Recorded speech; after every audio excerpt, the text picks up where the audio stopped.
my brick and mortar business morphed into a Mary Kay business, which has morphed into a consulting business. So it was a great way to be able to take my Mary Kay business and recapture my fashion business and make it mine. There were a lot of times I felt like I couldn't be 100% me.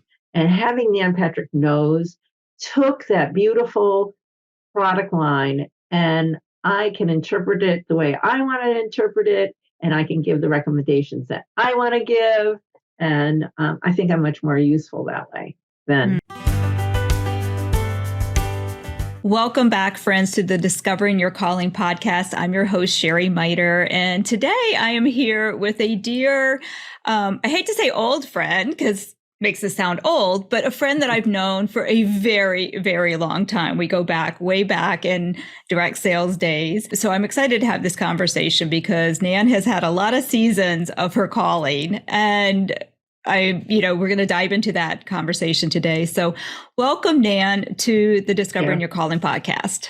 Thank you. So yeah, absolutely. Thank you for being here. And you just have such a wealth of knowledge when it comes to business and calling and fashion and beauty and so many things. So I know this is going to be a very insightful conversation with you. Hope so. Yeah.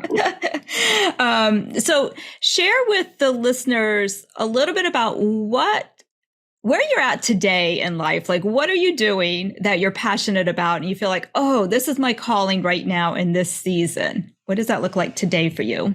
Well, today for me, it's very interesting because turning 69 was a big deal. It just really made me see that, wow, I am in a different season. Like there's a lot of gray area when you're in your 50s and early 60s.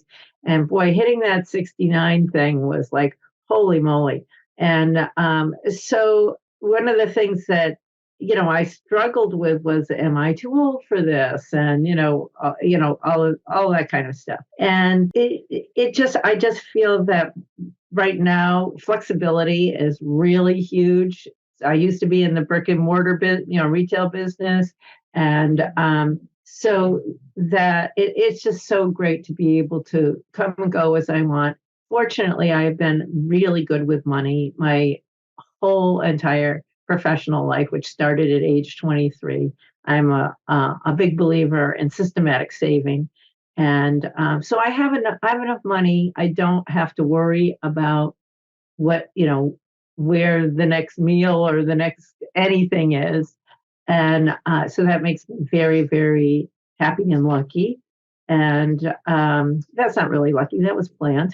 Mm-hmm. So it's just very, so my brick and mortar business morphed into a Mary Kay business, which has morphed into a consulting business. So I took fashion back during the pandemic and started posting about that. And then I just realized, oh my gosh, I really need to have a website. I actually went on a call for Mary Kay with a woman that was about my age. A lot of them are younger, and I'm thinking, I'm not doing that. It just wasn't appealing. But this gal was in her late 50s. She has fibromyalgia. She has a disabled husband, and she did about 4 times the business that I did. And I said, oh, her I'm going to listen to. So I really studied what she did with her new consultants like crazy. I just watched and watched and watched. I'm like, and it was all like a 7-day video situation. I said, well, I'm good at videos. I'm going to do that. And then during the pandemic, when I started to post and people were really responding a lot about fashion, I said, oh God, I've got to stop using Pinterest as my lazy girl blog. And and then I decided, I called my IT guy who is fabulous at I'm not good at construction of websites or any of that stuff, but I'm very good at photographs and the verbiage. So I wrote all the stuff, took all the pictures, and he put it all together so it looked pretty. So that was such a labor of love putting that website. It's called Nan Patrick Knows. And it's a way, and it's geared for women over 40.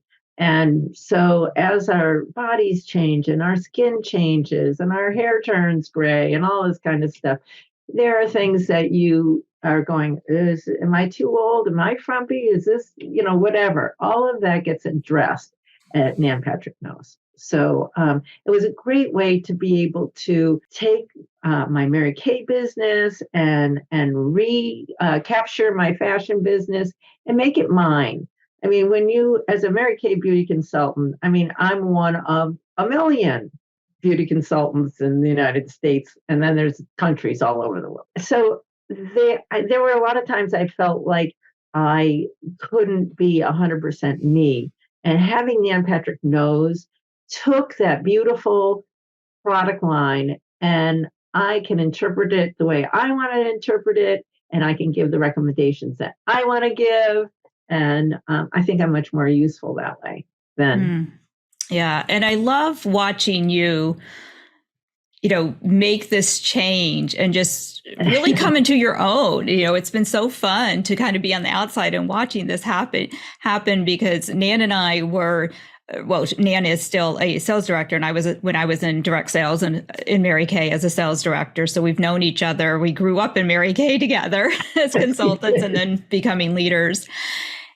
And then to see you make this next step change, bringing in your fashion, which I know is your original calling, which we'll go back and talk a little bit about that in a minute, and to combine them and to create your own brand. So like you said, you stand out amongst this crowd of a million to become your unique self. And I have to talk a little bit too. I want to hone in a little bit on the fact that, where you said turning 69 and you've set yourself up. It's not luck. Like you said, you set yourself up purposely. And I, again, remember you talking about that, Nan, when you were a beauty consultant, putting money away.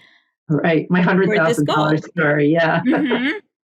And that always made an impact. Unfortunately, I did not follow that. I should have followed your advice. I wish I did. But how much joy is it now to have this freedom that you can do what you want because it's not income focused? And I always say when you can look at impact over income, right, that's where the joy really comes from, because the income's going to come. It'll come. But if you have to focus on income, that's where it just feels icky. You feel forced to do something maybe you don't really want to do. You don't feel authentic and all those things. So I think the fact that you have got yourself to this place that you can really just show up and do what you love and attract the right people, it's such a beautiful thing that you've been able to create for yourself. Thank you. Yeah, it really does feel good. Yeah. And it feels wonderful to be authentic. I'm enjoying my Mary Kay business so much more.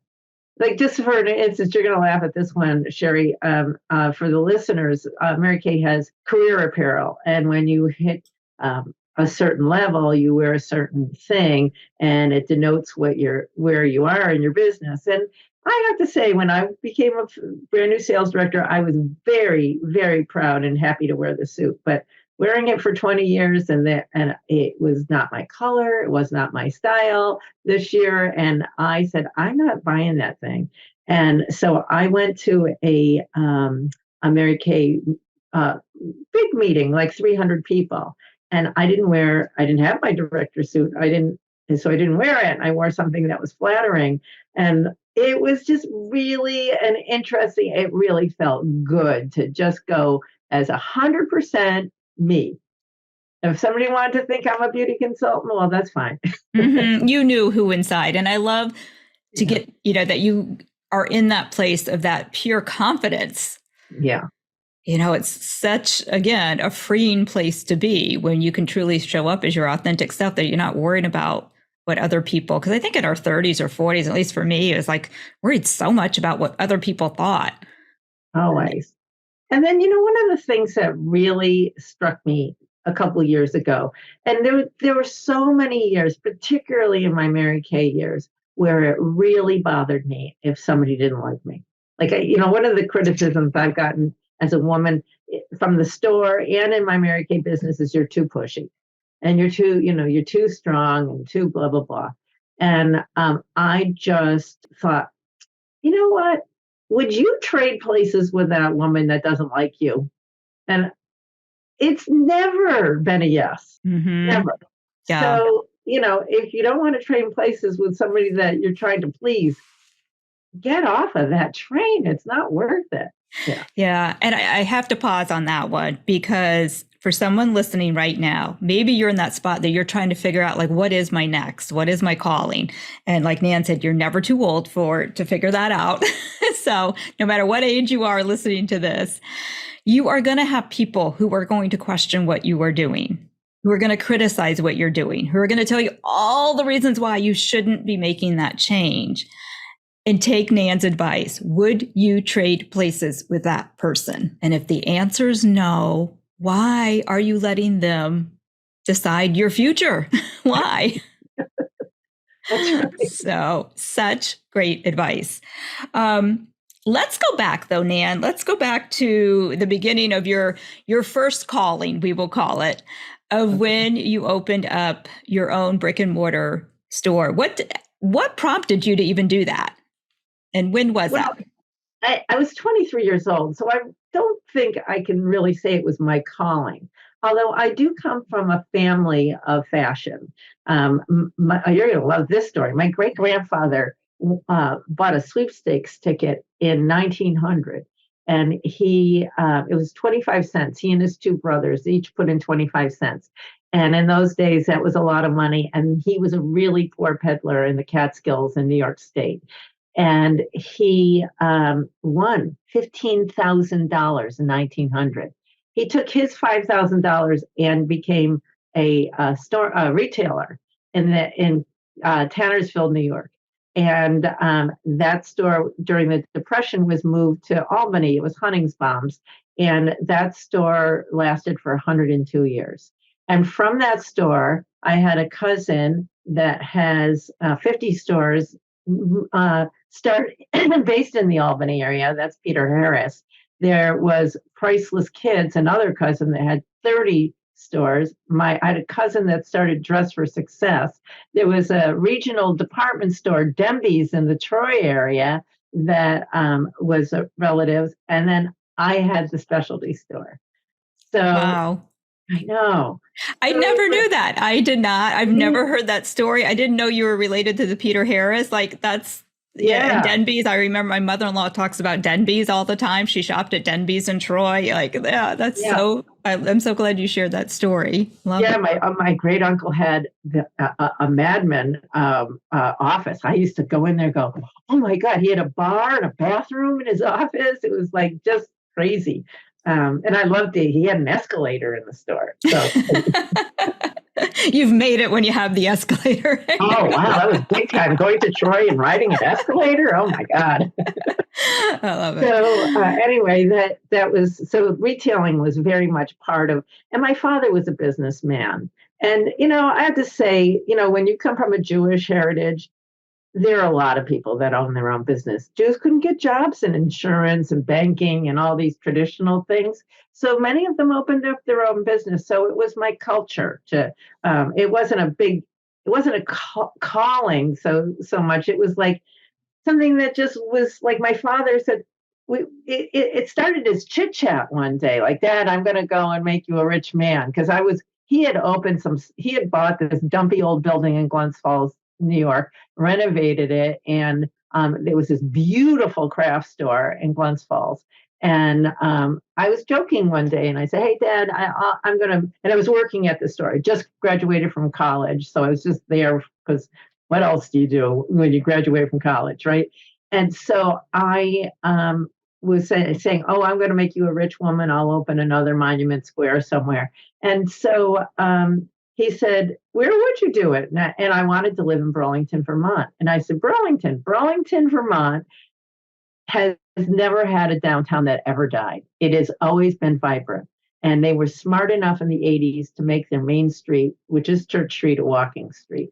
So I moved up here and opened a little store. And in 1977, I was 23 years old. And my father thought this was like no big deal. My uncle was appalled. He said, are you kidding me? She has no experience. And he says, he's talking. My father was talking to the uncle that was the father of the guy who owns Peter Harris, who has 50 stores.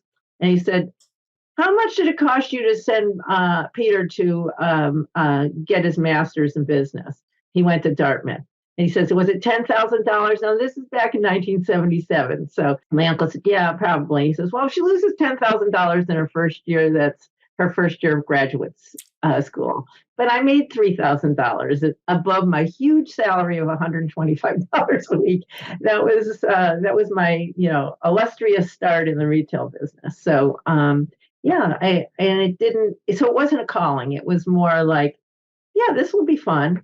And it didn't, when you're 23, you're too dumb to be afraid. So, and the really cool thing about starting that young is I thought $125 was a lot of money. And, I had, I had gotten a car. My father had bought me a car and made that part of, the business. The business owned it.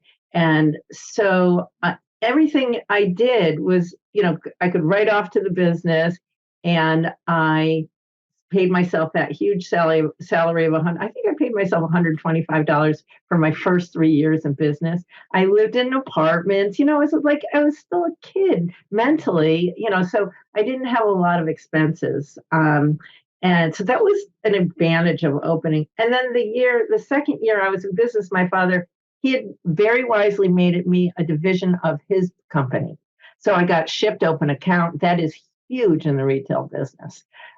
So the year after I opened, I bought him out. I started to buy him out. It took me years to pay him off, but I did it because he was way scarier than a bank.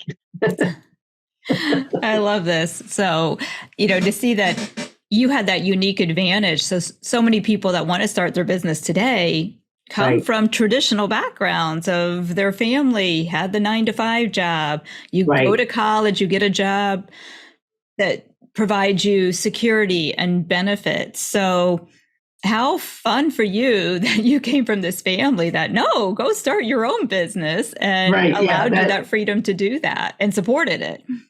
Right. So it wasn't like scary, like it didn't seem like, oh my God, because my father was so comfortable with it that it made me comfortable with it. And the only thing I had to do was show up and work, and I worked hard. I was, there 6 days a week, and I was always there. And I was a very hands-on business owner. And so that, and after I was in business it was funny, I was kind of like the manager of my own store. It was a very great way for a 23-year-old to start in business. And then after being in there for a year, he said, go, because Burlington is a college town. And he said, go take an accounting class, because you've got to know how to understand your money. And so I took an accounting class at a local college, Champlain College, and my daughter now works there. Isn't that fun? And I took my accounting class, and now I know how to read a financial statement. And basically, that was what it really was for me. That's what I walked away with it. And I remember when he said, you're going to buy me out the first year that I was, not a division of my father's company. I was Nan Patrick Inc. That was the name of my store. It was Christmas time, and I needed money. My father said, that's what you have a line of credit for. Go borrow money. I'm like, but Dad, he goes, that's what business is for. That's how you make money in business. It's not scary. Just go to the bank and borrow the money. You got the one. And so, I did that, and I did realize, oh yeah, I do pay this back. And it was the beginning of building a very good relationship with a bank.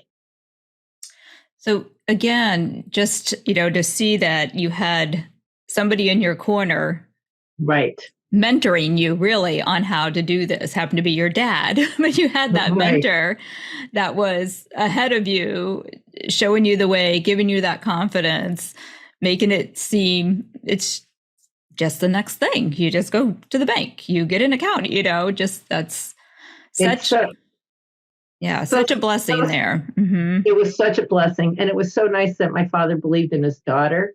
However, along the way, I had other mentors that were um, not my relatives. And so maybe because, you know, well, one of the things that we did before I opened my store is my father and I drove all over a radius of within 2 hours of Glens Falls, and we stopped at every store that would talk to us and give us advice. And so it was a really, when I think about it now, that was a really good exercise. And we did it over like a 6 month period before I started to look for a location. And so mentoring was already like modeled for me. I'm like, I knew that I needed to ask a lot of questions. And so there was a man, this uncle that thought it was a bad idea for me to go into business. I called, my father said, call him and get advice. And he was such a jerk. He was like, you don't have the guts, and you need to have a consultant. I'm all freaked out. I call my father. I'm like, do you believe what he said? And so anyway, the next day, this man comes into my store. He was, the same age as my father, maybe a little bit older than my father. He had just retired, and his son was a lawyer in Burlington. He used to come up and spend all of his summers in Vermont. So he started asking me questions, and we started to chit chat. And he came into my store. That's how I met him. And I said, my uncle just said this. He goes, oh, no, no, no, no, no. I can help you. And so it turned out he was a member of SCORE. Do you know what that is? It's an organization of retired people. And SCORE stands for something which I can't remember. And it's retired people that give free mentoring to people in their field. And so we made an appointment that there was a restaurant in Burlington called Sweetwater. It was a new hot place. We planned to have lunch there the next day. I called him up. I'm like, I didn't even ask you how much this is going to cost me. He said, no, this is part of SCORE. He explained the whole thing. And so here I am, 23, going out with a 65-year-old man.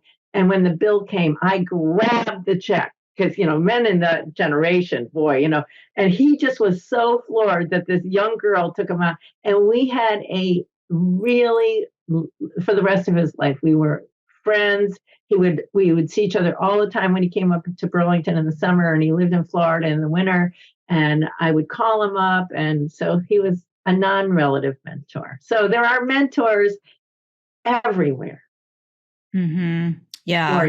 And successful people love to help. They do. Most do. Occasionally, like your uncle, you do get the one person, whatever, move next, just go find that next mentor for you. And it's such a vital, it's so important to have that in our lives, especially if we are doing something new outside of the box that's different for us. You need to have somebody in your corner that says, you can do this. And I love that your dad drove you around to these other stores. And it's interesting because in my Discovering Your Calling program, that's actually a similar step, not quite as detailed, but I suggest that if people have an idea of something they might want to do, is go shadow somebody, go volunteer somewhere, go test it out, go have conversations. You'll never know if it's the thing you want to do unless you kind of stick your big toe in it, right? And just see, is this what I want to do? That's right. Absolutely. It is so helpful to be able to and then the more people you talk to, like some people were negative, and and if you only talk to one and you just get one negative, that's like ridiculous. But you talk to a million, you go, oh, that person was they had limited thinking. I even knew that at 22 when I was running around and doing all this stuff. So right. And I'm guessing, did you kind of go into stores and think, ooh, that I love that. That's a great idea. Or like, oh, I don't want to do that. Or I don't want to be like that. Like, did it help you also kind of figure out like how you wanted to run things or set things up as you were going in all these places? Probably, but I don't think I concentrated on that much. It's funny. I know that's not true. There was a store in Vermont that we went into, that had, it was very welcoming. They had coffee and stuff like that. And, but it wasn't a food place. And that kind of thing was, and I was always doing that, thinking, oh, that's a good thing to add to the store, or this would be really a cool display. Yeah. Yeah, good. So let's transition. So you opened the store, and how long did you have the store? For 27 years. Wow. Wow. Yeah. How did you know it was time to make that next shift, to make a change? Because you were very successful. Your store did quite well, right? Yep. And what made you decide to move into that next season of your life? Well, it was interesting because I was 23 when I opened the store. And as I got into my 40s, it wasn't as much fun. So, when you think of the type of person who goes to work in a retail store part-time, they're not the highest Richter of quality people on the Richter scale. So it's like, if I had to listen to one more person say that they were breaking up with their boyfriend or, whatever, it got boring. You know what I mean? And shopping habits were changing. People, as the internet started to come in more and more, lunch hours went from an hour to be able to shop or go out for lunch or whatever to a half an hour at their desk. People were getting crazy that way. And so I didn't get as much daytime foot traffic as I used to. And so that was that was something. It wasn't as fun. I had a manager who I had two major managers over the years. One was there for 10 years and another one for 7 years, and some other really cool ones in between. But those were my two biggest ones. The last big one broke her leg so badly skiing that she couldn't walk for 2 years. So obviously she couldn't work retail anymore. And I never got that fabulous next manager. And you are spending a lot of time with this person. So that fun is really, I mean, if you're going to spend a lot of the days, not that everything in your business is fun. I mean, I went to work for 27 years, 6 days a week, so that's a lot. But if you're going to do that, you better be enjoying what you're doing while you're there. So that sort of started to happen. And one day, this was so weird.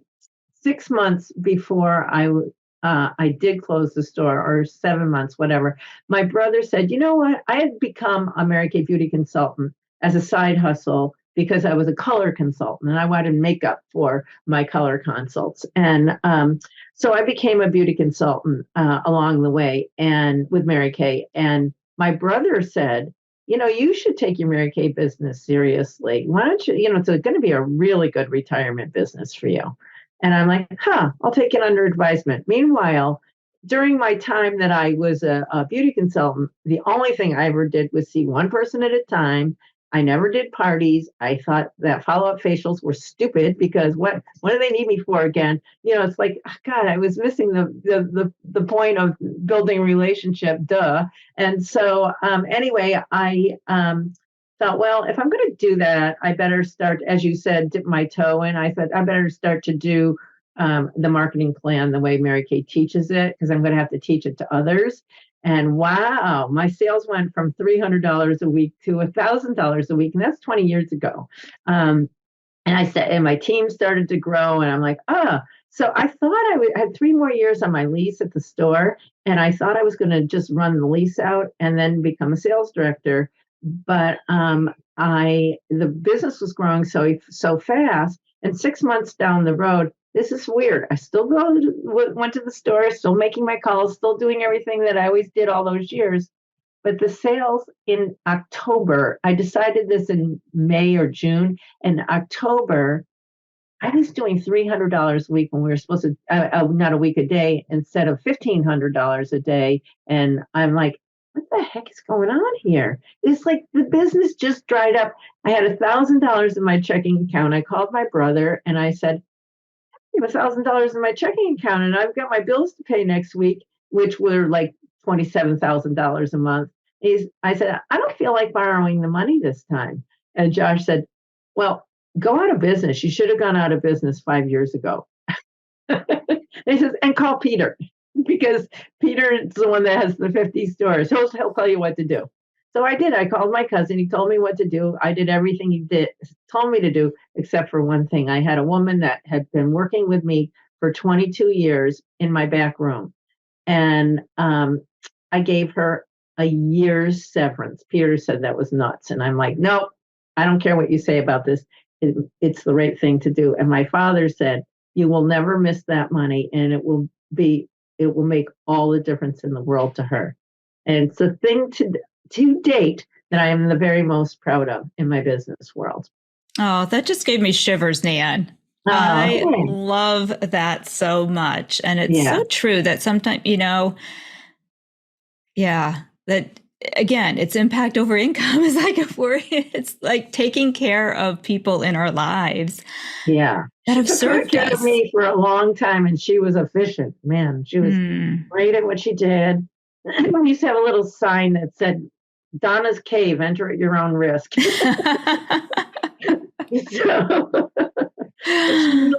She was very, she was like a mama lion with me. She was very protective. So, it was very good. Well, what a great thing. She probably still talks about that to her friends and family too, how you took care of her. She did pass away a couple years ago, but it really was, we remained friends after the store closed, and it was good. Yeah. That was a great business decision. And, I was just, as I was listening to you share that about the kind of the metamorphosis, I guess we call it, the things that made you realize it's time for a change, which is true for so many other, for people, is like, you're just not happy anymore. Yeah. And, that's my whole thing is like, why go to work and spend 20, 30, 40 years of your life doing something that doesn't make you happy? Exactly. We are not promised tomorrow, so you can't wait. I hear that all the time. Well, I just got to get this job. And again, it comes from that old mentality of, doesn't matter if you like your job, it pays the bills, you got the benefits. And then when you retire, you can go off and enjoy life. And we don't know what tomorrow's going to bring. So you've got to make sure you love what you do today. And then when it stops giving you joy, then yes, it's time to look what else is out there. I know. It really was. It was a perfect fit until it wasn't a perfect fit. Yes. I love that. Yeah. And then when I started my Mary Kay business in earnest, I couldn't believe that I could, one of the first things that I did when the weather got good, I closed my store in January, but I used to look at women on Church Street, the main street in Burlington, drinking wine and having these luxurious lunches on Saturday. And one day in the summer, I came back to the store. I said, I'm never leaving the store again, ever on Saturday. It's making me too sad. The first thing I did, as soon as this beautiful restaurant called Lunig's, opened their outdoor cafe, I went with a girlfriend and we had a glass of wine and had a beautiful lunch. Yes. So, I just couldn't get over the fact, and I've been closed for almost 20 years, and I still can't believe that I have Saturdays off. It's really funny that I just don't get over that. And I'm a huge skier, and to be able to not have to pay somebody to work for me and make half of what I would be making in the store to go skiing it was so much fun to like go skiing and then have a facial when I got home, or do a training or whatever I was doing in my business. It was so great. Yeah. And you could ski in the middle of the day, in the middle of the week when nobody else was there, right? Yeah. You didn't even have to wait till Saturday to enjoy life. Yeah. Exactly. Have that flexibility. Yeah. The other thing you said about where you knew it was time to make a change was that the challenge was gone. Yeah. And it wasn't feeding I don't know if it wasn't feeding your brain or feeding your, we need to have that and for most of us to feel alive, Right. there has to be that little bit of a challenge, that little bit I talk about hard goals, and he talks about it being difficult, that we need to be living a little bit outside of our comfort zone, because Right. that's where it's exciting. That's when Right. it's thrilling. That's what keeps us going. And when we don't have that in our lives, that's when it's just dull and boring, and there's no reason to do it. So it sounded Yeah. like you weren't able, because in the beginning, you're starting this business, you're 23, you've got a lot of challenges to work Yeah, on. it was very exciting. Everything was new. And, then I moved my location after 3 years. And then after I was in that new location, I doubled my space. And then the building got sold. And so then I worked a deal with my landlord where I got smaller again. So I had to feel I had to regroup and make the store that probably was the prettiest store that I ever had when when the new landlord bought the building. It was gorgeous. But then there was not anything that was going to come down. I knew there wasn't anything coming down the pike that was going to excite me. And I didn't like sitting there. There was one gal I had, I loved her, that worked part-time. I used to schedule myself so we could be on the floor at the same time because she was an interesting woman to talk to. And so I just knew that those days were coming to an end. And so that was great. Yeah. Right. And that was the other thing I heard you say too, is that you kind of saw the climate was changing, that Yes. it's time to step away now before you get further, into that, because things are changing so much, Right.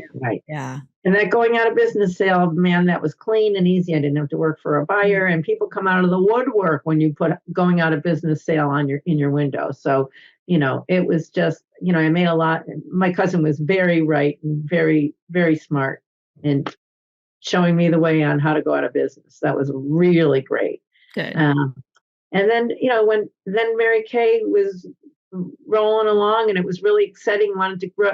You're right. When there's growth in the future, it's exciting. But there got to be a point where I just didn't want to grow. I didn't want to have offspring sales directors. I didn't want to be searching for that new beauty consultant. I didn't want to be searching for the next party. Not that I'm going to say no to a new beauty consultant, and not that I have stopped offering, but I'm not working as hard in that business. And it's taking more of I feel more like I'm taking a consultant role rather than, what's the next event I'm going to be putting on? Those things weren't bringing me joy anymore. So, I used to do a lot of stuff where I was doing fundraisers for the Mary Kay Foundation, and those were fun. But when it felt like repetition, it wasn't fun anymore. Yeah. But yeah.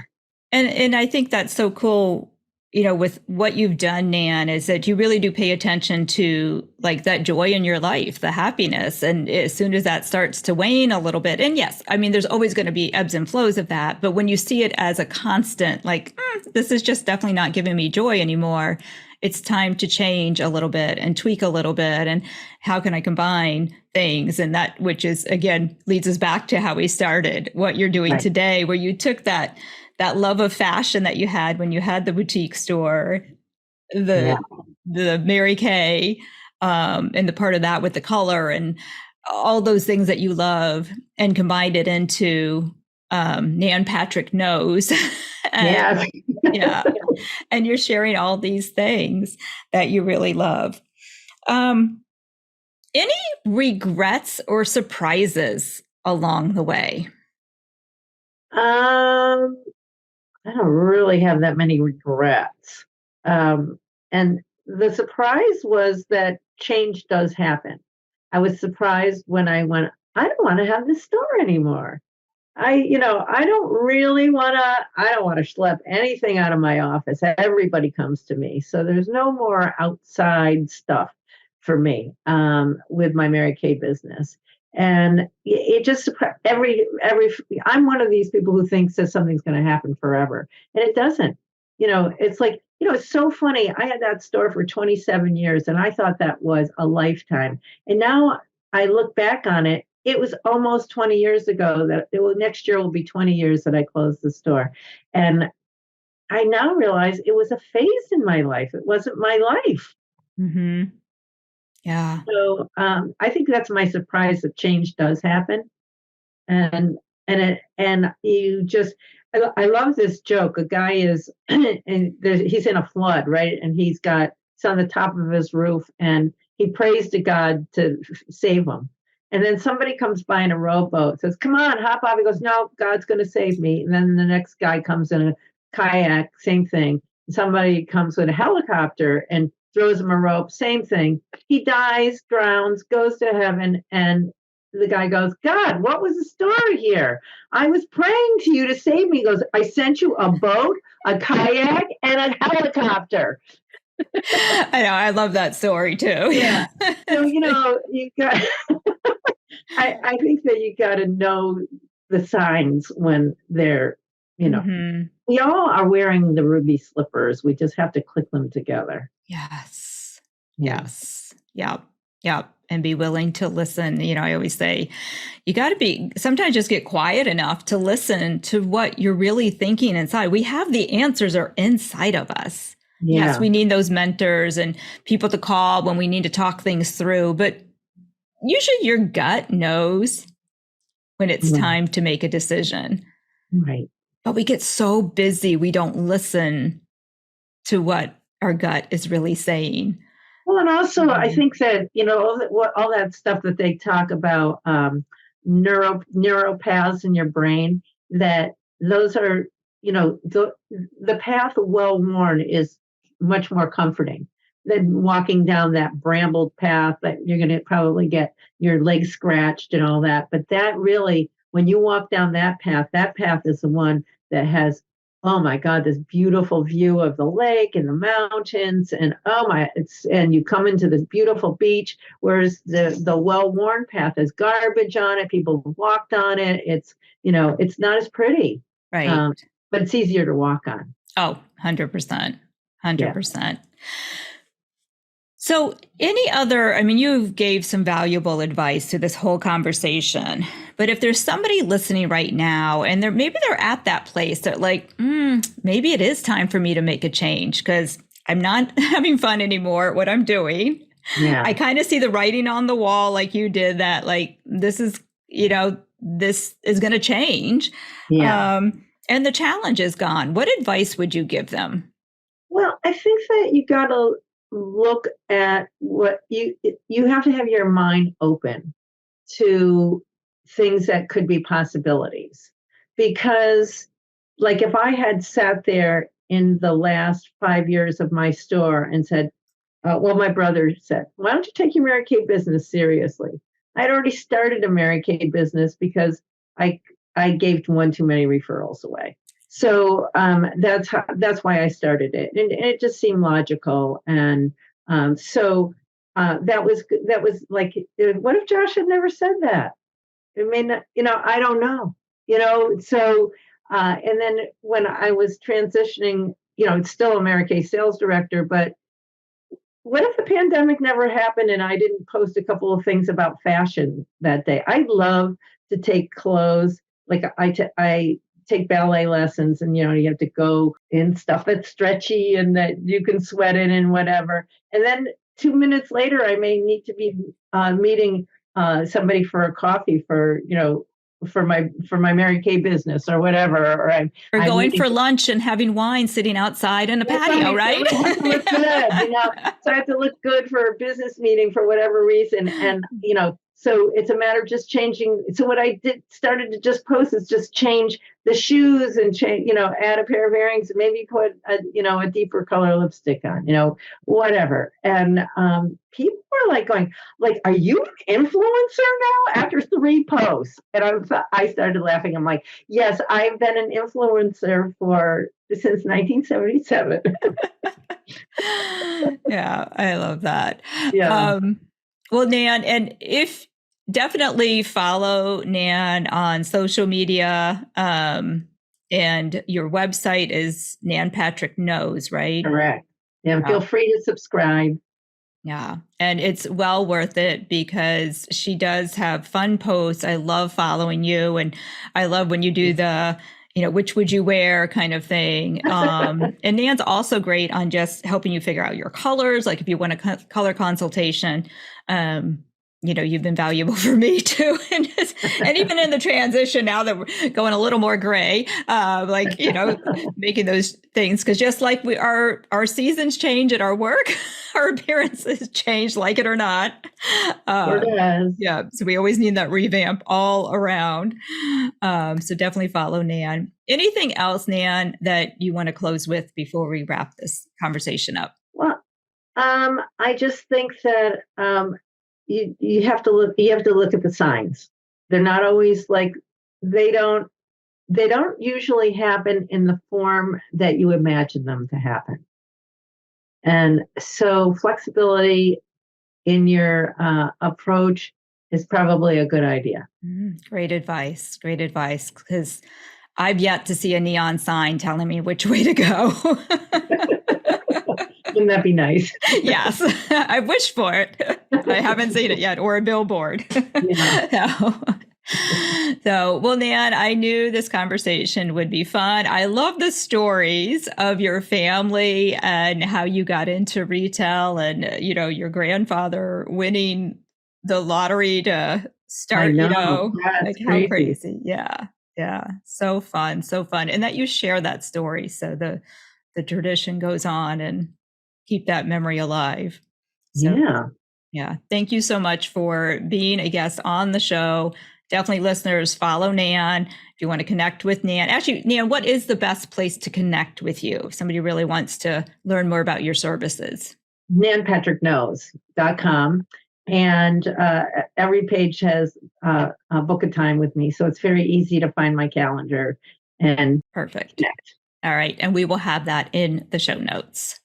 Yeah, super. Thank you. Thank you.